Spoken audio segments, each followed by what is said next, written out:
नमस्कार दोस्तों। तो जिस टॉपिक में हम चर्चा करने वाले हैं वो ये है कि हाँ जी, कैसे शुरू कर सकते हैं आप अपना खुद का रिलीजियस एनजीओ भारत में। देखिए, अगर आप रिलीजियस एनजीओ शुरू करना चाहते हैं भारत में तो आपके पास बहुत सारे विकल्प हैं। जैसे कि अगर आप स्टार्ट कर सकते हैं तो कौन कौन स्टार्ट कर सकता है? इंडियन सिटीजन इसको स्टार्ट कर सकता है जो कि साउंड माइंड हो, लीगली डिस्क्वालीफाइड ना हो, ठीक है, एक तरीके से अच्छा बंदा हो। ग्रुप ऑफ इंडिविजुअल भी शुरू कर सकते हैं जो कि रिलीजियस, कल्चरल और सोशल वेलफेयर चाहते हैं, गोल्स। दूसरी चीज, एग्जिस्टिंग चैरिटेबल ट्रस्ट और सोसाइटी के लोग हैं वो उसको शुरू कर सकते हैं। और रिलीजियस ऑर्गेनाइजेशंस हैं और इंस्टीट्यूशंस हैं उनके बंदे इनको शुरू कर सकते हैं। इंपॉर्टेंट है कि जो फाउंडर्स हैं वो स्ट्रॉन्ग अंडरस्टैंडिंग रखे कि हाँ जी, हिंदू धर्म है क्या, सनातन धर्म है क्या।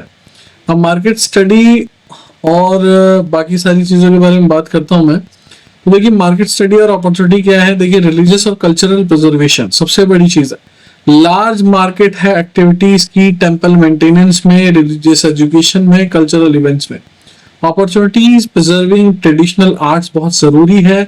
म्यूजिक जो पुराना है वो जरूरी है। लिटरेचर जो पुराना है हिंदू धर्म का, सनातन धर्म का, वो जरूरी है। तो बहुत ही बड़ी स्टडी है जो ये चीज बताती है। ग्रोइंग इंटरेस्ट बढ़ता जा रहा है स्पिरिचुअल टूरिज्म और पिलग्रिमेज में अगर देखा जाए तो। और पिलग्रिमेज बहुत अच्छी चीज है। महाकुंभ भी इसका एक एग्जाम्पल है। देखिए, सोशल वेलफेयर, जो सोशल वेलफेयर है एनजीओ के थ्रू वो अच्छी हो सकती है, उनमें मदद मिल सकती है गरीबी को हटाने में, एजुकेशन अच्छी करने में, हेल्थ केयर अच्छी करने में और डिजास्टर रिलीफ में। अपॉर्चुनिटीज वर्क करने की कहाँ कहाँ है। देखिए, एजुकेशनल और वोकेशनल ट्रेनिंग प्रोवाइड कर सकते हैं, ऑफर कर सकते हैं health care services undeserved communities के लिए, रन कर सकते हैं शेल्टर्स होमलेस वल्नरेबल लोगों के लिए, प्रोवाइड करें एड ड्यूरिंग नेचुरल डिजास्टर। ये भी एक बहुत बड़ी चीज है और आरएसएस इसका बहुत ही बड़ा प्रमाण है कि आरएसएस ने किस तरीके से अहम भूमिका निभाई है ऐसे तौर पे अपने आप को संगठित रूप में बहुत ही अच्छी तरीके से प्रेजेंट करने हैं। देखिए, सेक्टर एनजीओ का जो है वो लार्ज है, अपॉर्चुनिटी बहुत ज्यादा है, बट आपको चूज करना पड़ेगा आप किस तरीके से जाना चाहते हैं। रजिस्ट्रेशन की बात करें, सेक्शन 8 कंपनी बना सकते हैं, आप रजिस्टर कर सकते हैं इसको। मैं ट्रस्ट और सोसाइटी को मना करूंगा रजिस्टर करने के लिए क्योंकि उसमें बहुत ज्यादा लोगों की आवश्यकता होती है। सेक्शन 8 घर के 2 लोग या ब्लड रिलेशन में भी 2 लोग शुरू कर सकते हैं। सेक्शन 8 पे हमने और भी बहुत सारे वीडियोस बनाए हुए हैं, अगर आप देखना चाहते हैं तो आप देख भी सकते हैं। हमने उसका ऊपर लिंक दे दिया है, अगर आप देखना चाहेंगे तो यहाँ ऊपर लिंक दे देंगे हम। देखिए दोस्तों, अगर देखा जाए तो सेक्शन 8 कंपनी बहुत आसानी से बन जाती है। 2 लोगों के डॉक्यूमेंट चाहिए सामान्य, उसके बाद आप 12 और 80G लें इनकम टैक्स एग्जेम्पशन और डोनेशंस के लिए, और FCRA लें, और उसके बाद आप आसानी से इस काम को कर सकते हैं। FCRA अगर नहीं भी मिले, 12 80G मिल जाए तो वो भी बहुत बड़ी चीज है। तो सेक्शन 8 और 12 और 80G के थ्रू भी आप काम कर सकते हैं, डिपेंडिंग आपकी एक्टिविटीज और रजिस्ट्रेशंस पूरे होने चाहिए, प्रॉपर होने चाहिए। आप बात करें हाँ जी, क्रिएट करेंगे किस तरीके से डिजिटल मार्केटिंग स्ट्रेटेजी। देखिए, वेबसाइट के अपना डेवलपमेंट करें और अपने एनजीओ के मिशन और एक्टिविटीज को बताएं। हम केस स्टडी भी दिखाएंगे किस तरीके से आगे बढ़ सकते हैं। सोशल मीडिया मार्केटिंग में फेसबुक, इंस्टाग्राम, ट्विटर का मदद ले सकते हैं, यूट्यूब की मदद ले सकते हैं, प्रेस कर सकते हैं, अवेयरनेस एंगेज कर सकते हैं सपोर्टर्स को। कंटेंट मार्केटिंग की मदद ले सकते हैं, blog post, article, videos to educate और इंस्पायर पीपल। ईमेल मार्केटिंग की मदद ले सकते हैं, जो डोनर कम्युनिकेशन है वहां तक जाने के लिए। ऑनलाइन फंड रेजिंग कैंपेन्स भी रन कर सकते हैं गूगल एड्स और बाकी सारी चीजों के थ्रू। यूटिलाइज कर सकते हैं एसईओ और इंक्रीज कर सकते हैं वेबसाइट विजिबिलिटी को। देखा जाए डिजिटल मार्केटिंग स्ट्रेटेजी मैंने टेबुलर फॉर्मेट में दिखाई है। तो वेबसाइट बना के इंफॉर्मेशन डोनेशंस की डाल सकते हैं, टेक्स्ट, इमेजेस, वीडियोस के फॉर्म में, जनरल पब्लिक डोनेशंस के फॉर्म में, डोनर्स के फॉर्म में, वेबसाइट ट्रैफिक और डोनर कन्वर्जन्स के फॉर्म में।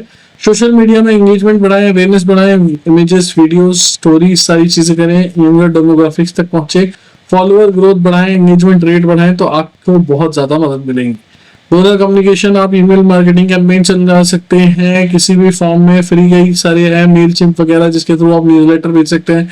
एग्जिस्टिंग डोनर्स और सब्सक्राइबर्स को ओपन नोट रख सकते हैं और काफी अच्छी तरीके से सारी चीजें कर सकते हैं। अगर मैं बोलूँ तो बहुत आसान तरीका और बहुत ही दिलचस्प तरीका।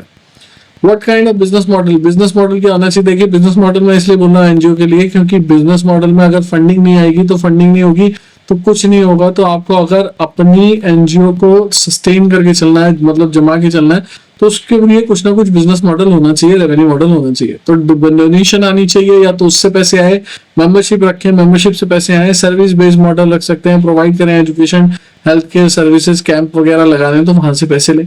पार्टनरशिप कर सकते हैं, कॉर्पोरेट सोशल रिस्पॉन्सिबिलिटी के फंड मिलते हैं बड़ी बड़ी कंपनी से, उसे आप यूटिलाइज कर सकते हैं, ऑर्गेनाइज कर सकते हैं, चार्ज कर सकते हैं रिलीजियस और कल्चरल इवेंट्स पे, और वहां से भी पैसा लेके इसको आगे बढ़ा सकते हैं। देखिए, कोई भी अच्छी चीजों के बारे में जरूर ध्यान रखें, इसको लीगली चलाना, बढ़िया तरीके से चलाना।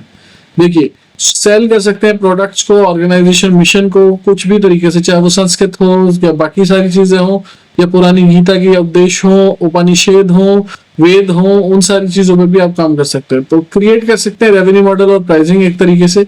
इंडिविजुअल डोनेशंस लें, कॉर्पोरेट स्पॉन्सरशिप्स लें, और CSR लें, गवर्नमेंट की ग्रांट्स मिलती है वो ले सकते हैं। एनजीओ दर्पण के थ्रू फंड रेजिंग इवेंट्स कर सकते हैं, आप वहां से पैसा उठा सकते हैं। 1280G के तहत अपनी मर्चेंडाइज बेच सकते हैं, टी-शर्ट्स वगैरह या कोई और चीज, जैसे राम और सीता मैया या किसी और चीज की टी-शर्ट्स भी आप एक तरीके से गैलरी आर्ट फॉर्म में भी लगा सकते हैं, उससे भी आप ले सकते हैं।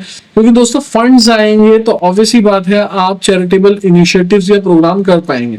तो मैं ये चीज बोलूंगा कि हाँ जी, देखिए, अपने धर्म को, हमारे को आगे ले जाना है, धर्म को आगे पहुंचाना है। तो हमारे धर्म से जितने लोगों तक ये चीजें पहुंचे वो ज्यादा अच्छा है, क्योंकि हर कोई धर्म अपने धर्म को आगे ले जाना चाहता है। बट अगर हम इसी फॉर्म में इसी चीज को इसीलिए बना रहे हैं तो ऑब्वियसली बात है हमें अपने धर्म को प्रचार करना चाहिए। फीस ले सकते हैं आप, सर्विसेज जो भी प्रोवाइड कर रहे हैं, डोनेशंस ले सकते हैं, रिकरिंग डोनेशंस ले सकते हैं, लगातार ऑफर कर सकते हैं, गिविंग वेरियस लेवल्स पे, इवेंट्स कर सकते हैं, टिकट प्राइजेस दे सकते हैं। जैसे कि आप सपोज इस्कॉन के किसी प्रचारक को बुला लें, उनके थ्रू कोई इवेंट कराएं, या किसी तरीके का कोई भजन वगैरह या बाकी सारी चीजें कर सकते हैं। चार्ज करें, फीस अफोर्डेबल होनी चाहिए, टारगेट ऑडियंस होनी चाहिए आपके पास। प्रैक्टिकल की स्टडी में देखिए, एनजीओ फोकस करेगा providing free education under privilege children के, जिन तक पैसे की कमी है, अभाव है पैसों का, वहां तक अपनी एनजीओ की सर्विसेज या फ्री एजुकेशन प्रोवाइड करना है, ये गोल होना चाहिए।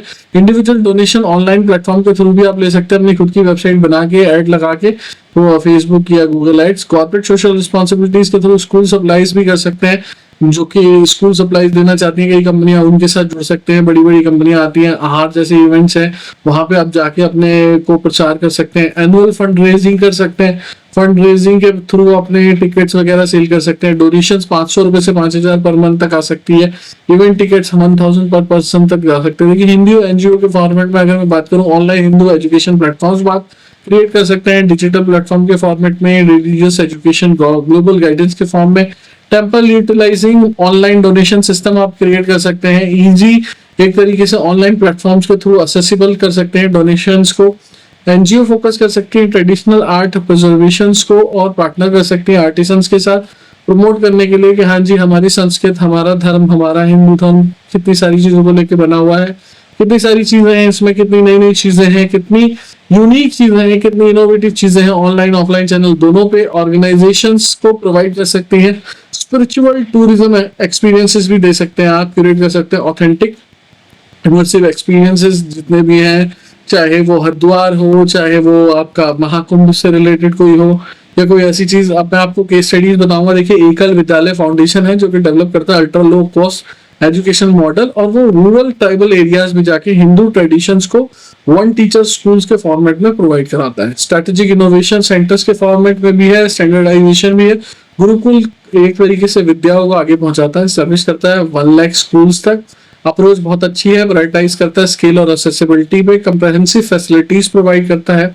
ऐसे ही इस्कॉन फूड रिलीफ फाउंडेशन है जो कि एक सेक्शन कंपनी है, ट्रांसफॉर्म करता है ट्रेडिशनल हिंदू कॉन्सेप्ट को प्रसादम के फॉर्म में, जो कि सैंक्टिफाइड फूड है, एक तरीके से लार्ज स्केल फीडिंग प्रोवाइड करता है, मिलियंस तक पहुंचता है। अन्नामृता एक तरीके से इनिशिएटिव है इनका। स्ट्रेटेजिक इनोवेशन है, इंडस्ट्रियल स्केल किचन्स हैं, बड़ी बड़ी ट्रेडिशनल हिंदू डाइटरी के फॉर्मेट में काम करते हैं, पार्टनरशिप्स करते हैं स्कूल मील प्रोग्राम्स पे भी, और अच्छी तरीके से काम कर रहे हैं, और हिंदू धर्म से एक तरीके से अच्छी एक शिक्षा प्रोवाइड करवा पा रहे हैं। ऐसे ही अक्षय पत्र फाउंडेशन है जो कि प्रोवाइड करता है instructive case study sustainable revenue modelling के तहत हिंदू इंस्पायर्ड एनजीओस का।